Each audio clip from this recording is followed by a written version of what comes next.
dan penggunaan dana. Aliran dana yang terjadi di suatu perusahaan merupakan aliran keluar masuknya dana yang ada di perusahaan yang bersangkutan. Dana yang masuk ke dalam perusahaan merupakan dana yang berasal dari sumber dana perusahaan, baik itu sumber internal maupun sumber eksternal. Usaha untuk memperoleh dana berkaitan dengan aliran kas yang masuk sebagai sumber dana, sedangkan aliran kas keluar berkaitan dengan kegiatan penggunaan dana. Aliran dana yang ada di perusahaan harus dikelola secara profesional untuk menjaga likuiditas perusahaan tersebut. Suatu laporan yang menggambarkan dari mana datangnya dan untuk apa dana itu digunakan disebut laporan sumber-sumber dan penggunaan dana. Laporan sumber dan penggunaan dana merupakan suatu laporan yang menggambarkan dari mana datangnya dan untuk apa dana itu digunakan. Analisis aliran dana dalam pengertian kas. Aliran dana dalam pengertian kas merupakan aliran kas masuk dan kas keluar yang langsung mempengaruhi besarnya kas yang berasal dari laporan laba rugi. Penggunaan kas disusun untuk menunjukkan dari mana sumber kas dan penggunaannya. Laporan perubahan kas dapat digunakan untuk menaksir kebutuhan kas di masa yang akan datang dan kemungkinan sumber yang ada sebagai dasar perencanaan dan peramalan kebutuhan kas di masa yang akan datang. Selanjutnya, unsur-unsur yang memperbesar kas. Yang pertama, berkurangnya unsur aktiva lancar selain kas. Yang kedua, berkurangnya aktiva tetap. Yang ketiga, bertambahnya unsur dalam hutang lancar. Yang keempat, bertambahnya hutang jangka panjang. Yang kelima, bertambahnya modal sendiri. Dan yang terakhir, bertambahnya keuntungan. Kemudian ada unsur-unsur yang memperkecil kas. Yang pertama, bertambahnya unsur aktiva lancar selain kas. Yang kedua, bertambahnya aktiva tetap. Yang ketiga, berkurangnya hutang lancar. Yang keempat, berkurangnya hutang jangka panjang. Yang kelima, berkurangnya modal sendiri. Yang keenam, adanya pembayaran dividen kas. Dan yang terakhir, adanya kerugian. Selanjutnya, analisis dana dan sumber penggunaannya. Analisis sumber dana atau analisis dana merupakan hal yang sangat penting bagi manajer keuangan. Analisis ini bermanfaat untuk mengetahui bagaimana dana digunakan dan asal perolehan dana tersebut. Analisis yang bisa digunakan untuk mengetahui kondisi atau prestasi keuangan perusahaan adalah analisis rasio dan proporsional. Langkah dalam analisis sumber dan penggunaan dana adalah laporan yang disusun atas dasar dua neraca untuk dua waktu. Laporan tersebut menggambarkan perubahan dari masing-masing elemen tersebut yang mencerminkan adanya sumber atau penggunaan dana. Pada umumnya, rasio keuangan yang dihitung bisa dikelompokkan menjadi 6 jenis, yaitu yang pertama, rasio likuiditas. Rasio ini berguna untuk mengukur kemampuan perusahaan dalam memenuhi kewajiban finansial jangka pendeknya. Yang kedua, rasio leverage. Rasio ini digunakan untuk mengukur seberapa banyak dana yang disuplai oleh pemilik perusahaan dalam proporsinya dengan dana yang diperoleh oleh kreditur perusahaan. Yang ketiga, rasio aktivitas. Rasio ini digunakan untuk mengukur efektivitas manajemen dalam menggunakan sumber dayanya. Semua rasio aktivitas melibatkan perbandingan antara tingkat penjualan dan investasi pada berbagai jenis harta. Yang keempat, rasio profitabilitas. Rasio ini digunakan untuk mengukur efektivitas manajemen yang dilihat dari laba yang dihasilkan terhadap penjualan dan investasi perusahaan. Yang kelima, rasio pertumbuhan. Rasio ini digunakan untuk mengukur seberapa baik perusahaan dalam mempertahankan posisi ekonominya, pertumbuhan ekonomi, dan industri. Yang keenam, rasio penilaian. Rasio ini merupakan ukuran prestasi perusahaan yang paling lengkap, karena rasio ini mencerminkan kombinasi pengaruh dari rasio risiko dengan rasio hasil pengembalian. Selanjutnya, pengertian dana dalam fund statement analysis. Yang pertama, dana dalam pengertian kas. Pengertian dana kas yaitu menggambarkan suatu ringkasan sumber dan penggunaan kas selama periode yang bersangkutan. Penggunaan kas disusun untuk menunjukkan dari mana sumber-sumber kas dan penggunaannya. Laporan perubahan kas dapat digunakan untuk menaksir kebutuhan kas di masa mendatang dan kemungkinan sumber-sumber yang ada dan sebagai dasar perencanaan dan peramalan kebutuhan kas atau di masa yang akan datang.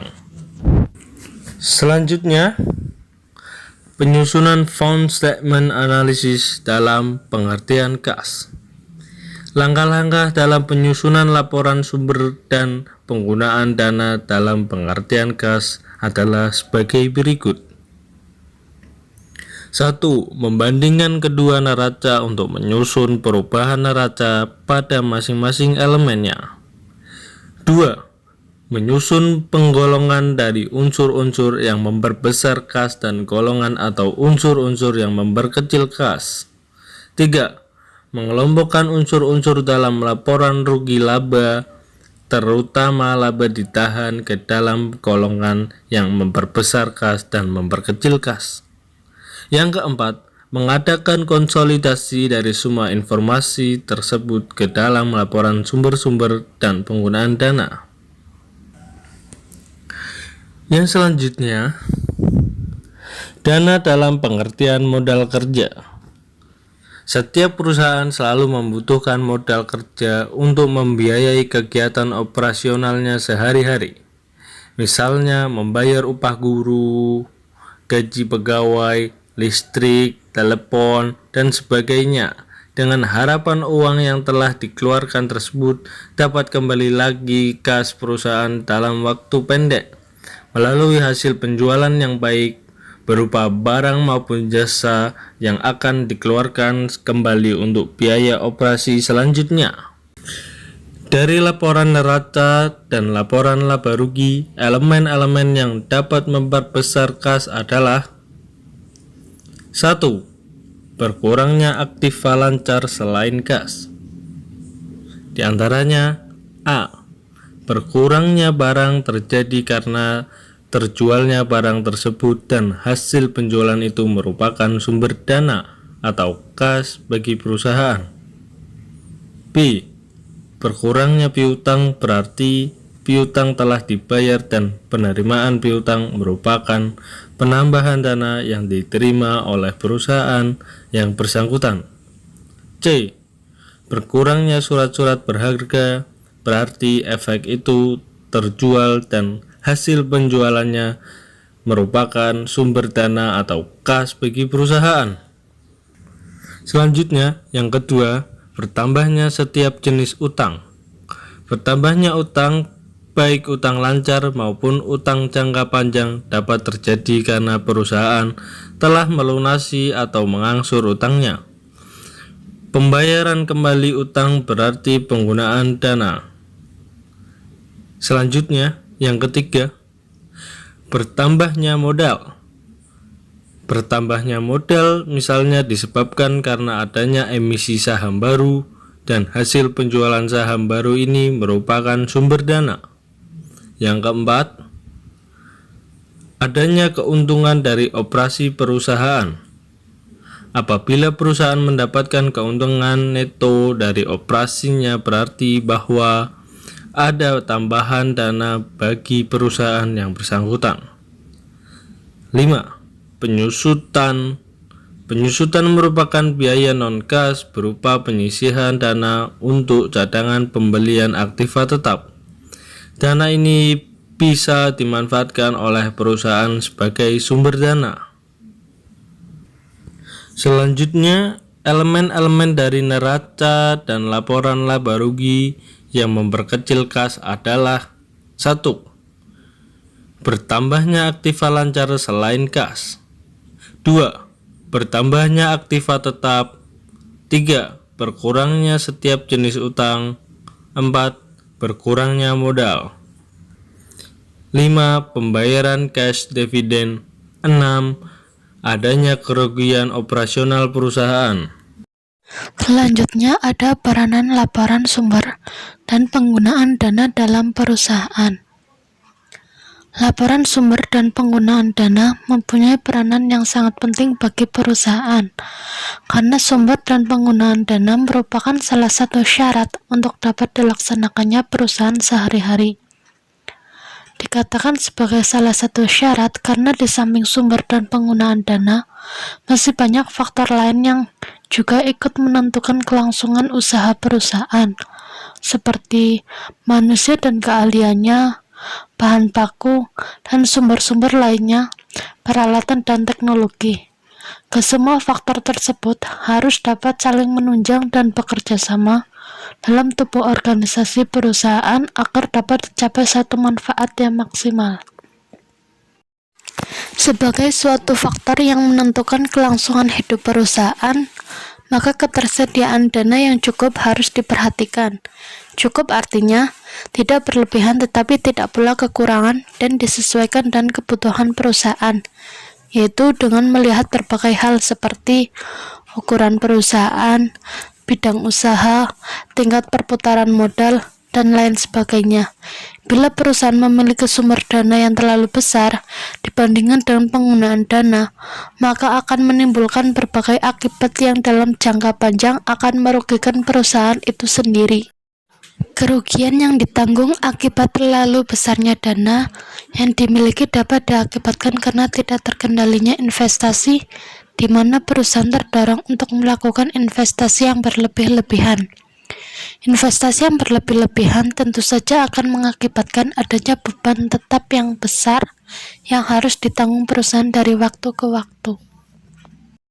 Sebaliknya, dana yang kurang pun akan mendatangkan akibat yang kurang menguntungkan bagi perusahaan. Misalnya, pembelian bahan baku akan terhambat sehingga mengakibatkan terganggunya kelancaran proses produksi. Apalagi bila pembayaran gaji karyawan juga mengalami keterlambatan, maka akan mengakibatkan terganggunya kepuasan kerja yang lambat laun akan menurunkan produktivitas kerja karyawan.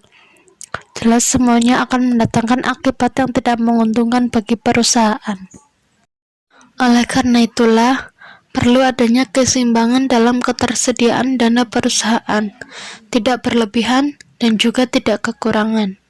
Dengan adanya dana yang cukup, maka kegiatan perusahaan pun akan berjalan dengan lancar. Berikut adalah contoh analisis laporan arus kas untuk menganalisis laporan arus kas yang disajikan dalam laporan berikut. Seperti contoh PT Zaki Hameni ini, untuk A arus kas dari kegiatan kas masuknya 600.000, kas keluarnya 400.000, dan investasi 200.000. Kemudian yang B arus kas dari kegiatan investasi, arus kasnya 210.000, arus kas keluar 300.000, dan investasinya 90.000. Dan yang C arus kas dari kegiatan pembiayaan, kas masuk 880.000, kas keluar 650.000, pembiayaan 230.000. Dan untuk yang D saldo kas awal akhir, kenaikan kas periode ini 340.000, saldo kas awal periode 420.000, dan saldo kas akhir periode 760.000.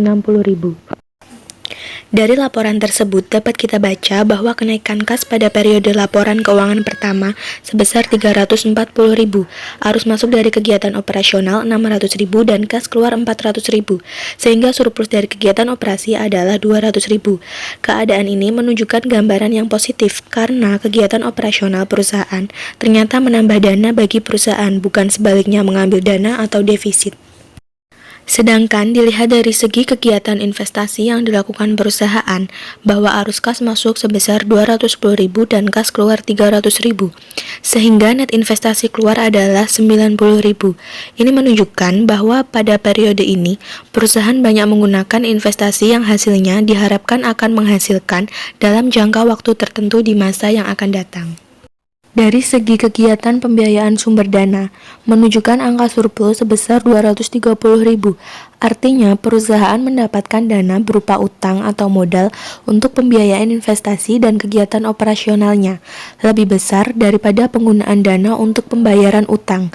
Dari laporan ini bisa juga disebutkan bahwa perusahaan berupaya mendapatkan dana dari pembiayaan untuk digunakan dalam investasi, tetapi jumlah yang diperoleh jauh lebih besar, sehingga kas mengalami surplus sebesar 340.000. Analisis melalui data neraca dan laba rugi. Tahapan dalam penganalisis dari neraca dan laba rugi adalah: yang pertama, membuat laporan perubahan neraca pada 2 periode, serta mencatat perubahan yang terjadi pada laporan laba rugi. Yang kedua, mengelompokkan perubahan yang terjadi pada elemen neraca yang memperbesar dan memperkecil kas. Yang ketiga, mengelompokkan informasi dari laporan laba rugi atau laporan perubahan modal yang memperbesar dan memperkecil kas. Dan yang terakhir, membuat konsolidasi dari perubahan yang memperbesar dan memperkecil kas ke dalam laporan sumber dan penggunaan dana kas.